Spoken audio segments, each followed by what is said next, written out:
Hello friends, welcome to couch coffee books. आज आप सुनेंगे जयशंकर प्रसाद जी की कहानी अपराधी। चलिए कहानी शुरू करते हैं।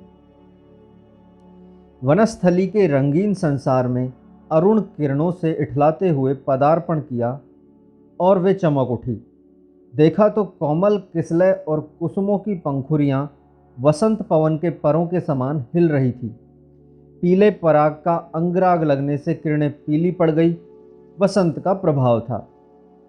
युवती कामिनी मालिन का काम करती थी, उसका और कोई न था।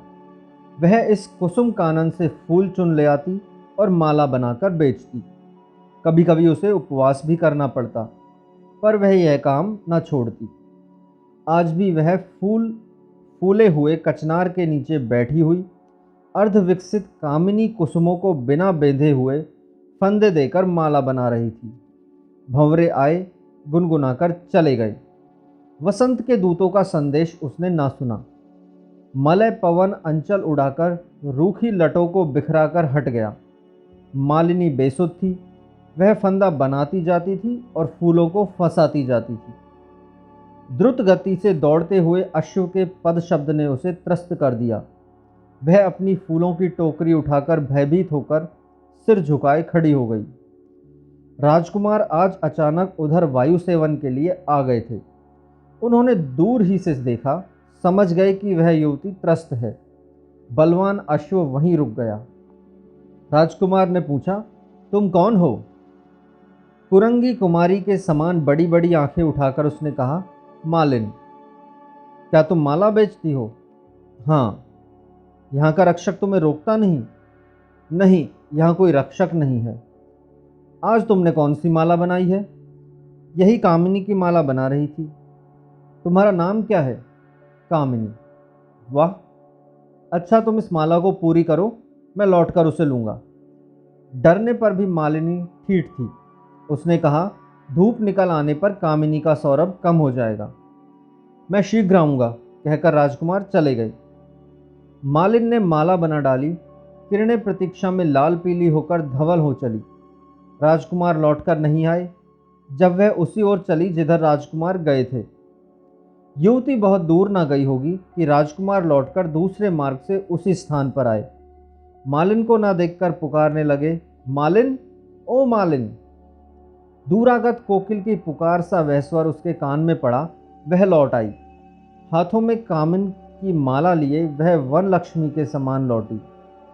राजकुमार उस दीन सौंदर्य का कौतूहल देख रहे थे। कामिनी ने माला गले में पहना दी। राजकुमार ने अपना कौशेय उष्णीष खोलकर मालिन के ऊपर फेंक दिया। कहा, जाओ, इसे पहनकर आओ। आश्चर्य और भय से लताओं के झुरमुट में जाकर उसने आज्ञानुसार कौशेय वसन पहना। बाहर आई तो उज्ज्वल किरणें उसके अंग अंग पर हंसते हंसते लोटपोट हो रही थी। राजकुमार मुस्कुराए और कहा, आज से तुम इस कुसुम कानन की वनपालिका हुई हो, स्मरण रखना। राजकुमार चले गए। मालिन किंग कर्तव्य विमूढ़ होकर मधुक वृक्ष के नीचे बैठ गई। वसंत बीत गया। गर्मी जलाकर चली गई। कानन में हरियाली फैल रही थी। श्यामल घटाएं आकाश में और शस्य शोभा धरणी पर एक सघन सौंदर्य का सृजन कर रही थी। वनपालिका के चारों ओर मयूर घेरकर नाचते थे। संध्या में एक सुंदर उत्सव हो रहा था। रजनी आई। वनपालिका के कुटीर को तम ने घेर लिया। मूसलाधार वृष्टि होने लगी। युवती प्रकृति का मद विहल लास्य थी। वनपालिका पर्ण कुटीर के वातायन से चकित होकर देख रही थी। सहसा बाहर कंपित कंठ से शब्द हुआ, आश्रय चाहिए।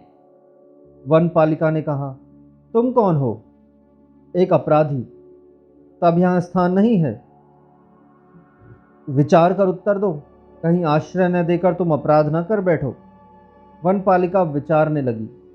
बाहर से फिर सुनाई पड़ा, विलंब होने से प्राणों की आशंका है। वनपालिका निसंकोच होकर उठी और उसने द्वार खोल दिया। आगंतुक ने भीतर प्रवेश किया। वह एक बलिष्ठ युवक था। साहस उसकी मुखाकृति थी। वनपालिका ने पूछा, तुमने कौन सा अपराध किया है? बड़ा भारी अपराध है, प्रभात होने पर सुनाऊंगा। इस रात्रि में केवल आश्रय दो, कहकर आगंतुक अपना आर्द्र वस्त्र निचोड़ने लगा। उसका स्वर विकृत और वदन नीरस था।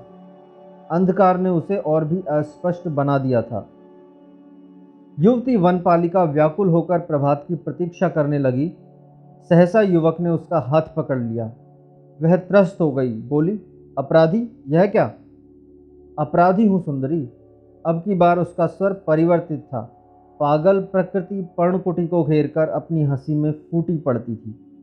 वह कर स्पर्श उन्मादकारी था। कामिनी की धमनियों के बाहर के बरसाती नालों के समान रक्त दौड़ रहा था। युवक के स्वर में परिचय था, परंतु युवती की वासना के कौतूहल ने भय का बहाना खोज दिया। बाहर ककरापात के साथ ही बिजली कड़की। वनपालिका ने दूसरा हाथ युवक के कंठ में डाल दिया।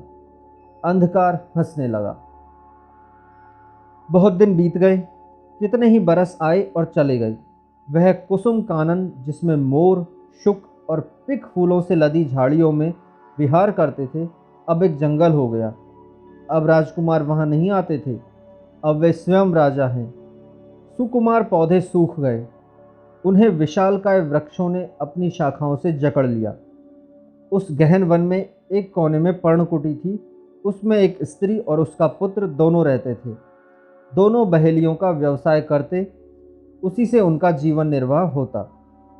पक्षियों को फंसाकर नागरिकों के हाथ वह बालक बेचा करता। कभी कभी मृग शावक भी पकड़ ले आता। एक दिन वनपालिका का पुत्र एक सुंदर कुरंग पकड़कर नगर की ओर बेचने के लिए ले गया। उसकी पीठ पर बड़ी अच्छी बूटियां थी। वह दर्शनीय था।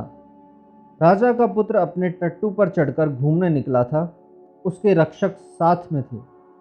राजपुत्र मचल गया। किशोर मूल्य मांगने लगा।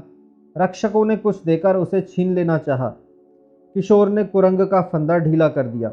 वह छलांग मारता हुआ निकल गया। राजपुत्र अत्यंत हठी था। वह रोने लगा। रक्षकों ने किशोर को पकड़ लिया। वे उसे राजमंदिर की ओर ले चले। वातायन से रानी ने देखा, उसका लाल रोता हुआ लौट रहा है। एक आंधी सी आ गई। रानी ने समाचार सुनकर उस बहेलिये के लड़के को बेतों से पीटे जाने की आज्ञा दी। किशोर ने बिना रोए चिल्लाए और आंसू बहाए बेतों की चोट सहन की। उसका सारा अंग क्षत विक्षत था, पीड़ा से चल नहीं सकता था। मृग्या से लौटते हुए राजा ने देखा। एक बार तो दया आई, परंतु उसका कोई उपयोग न हुआ। रानी की आज्ञा थी। वनपालिका ने राजा के निकल जाने पर किशोर को गोद में उठा लिया। अपने आंसुओं से घाव धोती हुई उसने कहा, आह, वे कितने निर्दयी हैं। फिर कई वर्ष बीत गए। नवीन राजपुत्र को मृग्या की शिक्षा के लिए लक्ष्य साधने के लिए वही नागरोपकंठक का वन स्थिर हुआ। वहां राजपुत्र हिरणों पर, पक्षियों पर तीर चलाता। वनपालिका को अब फिर कुछ लाभ होने लगा। हिरणों को हाँकने से, पक्षियों का पता बताने से कुछ मिल जाता, परंतु उसका पुत्र किशोर राजकुमार की मृग्या में भाग न लेता। एक दिन वसंत की उजली धूप में राजा अपने राजपुत्र की मृग्या परीक्षा लेने के लिए 16 बरस बाद उस जंगल में आए।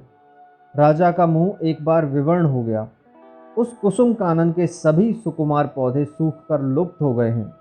उसकी पेड़ियों में कहीं कहीं दो एक अंकुर निकलकर अपने प्राचीन बीज का निर्देश करते थे। राजा स्वप्न के समान उस अतीत की कल्पना कर रहे थे। अहेरियों के वेश में राजपुत्र और उसके समवयस्क जंगल में आए। किशोर भी अपना धनुष लिए एक ओर खड़ा था। कुरंग पर तीर छूटे। किशोर का तीर कुरंग के कंठ को बेधकर राजपुत्र की छाती में घुस गया। राजपुत्र अचेत होकर गिर पड़ा। किशोर पकड़ लिया गया। इधर वनपालिका राजा के आने का समाचार सुनकर फूल खोजने लगी। उस जंगल में अब कामिनी कुसुम नहीं थे। उसने मधु और दुर्वा की सुंदर माला बनाई, यही उसे मिले थे। राजा क्रोध से उन्मत्त थे। प्रतिहिंसा से कड़क कर बोले, मारो। बधिकों के तीर छूटे। वह कमनीय कलेवर किशोर पृथ्वी पर लौटने लगा। ठीक उसी समय मधु मालिका लिए वनपालिका राजा के सामने पहुंची। कठोर नियति जब अपना विधान पूर्ण कर चुकी थी, तब कामिनी किशोर के शव के पास पहुंची। पागल सी उसने माला राजा के ऊपर फेंकी और किशोर को गोद में बैठा लिया। उसकी निश्चेष्ट आंखें मौन भाषा में जैसे माँ माँ कह रही थी। उसने हृदय में घुस जाने वाली आंखों से एक बार राजा की ओर देखा और फिर देखा राजपुत्र का शव। राजा एक बार आकाश और पृथ्वी के बीच में हो गए, जैसे वह कहां से कहां चले आए। राजपुत्र का शोक और क्रोध वेग से बहती हुई बरसाती नदी की धारा में बुलबुले के समान बढ़ गया। उनका हृदय विषय शून्य हो गया। एक बार सचेत होकर उन्होंने देखा और पहचाना अपना वही जीर्ण कौशेय ऊष्णीय। कहा, वनपालिका? राजा, कामिनी की आंखों में आंसू नहीं थे। यह कौन था? गंभीर स्वर में सिर नीचा किए वनपालिका ने कहा, अपराधी। दोस्तों, ये थी जयशंकर प्रसाद जी की कहानी अपराधी। अगर आपको कहानी अच्छी लगी हो तो कमेंट बॉक्स में ज़रूर बताइएगा। जल्दी हम फिर एक कहानी के साथ हाजिर होंगे। तब तक के लिए अलविदा।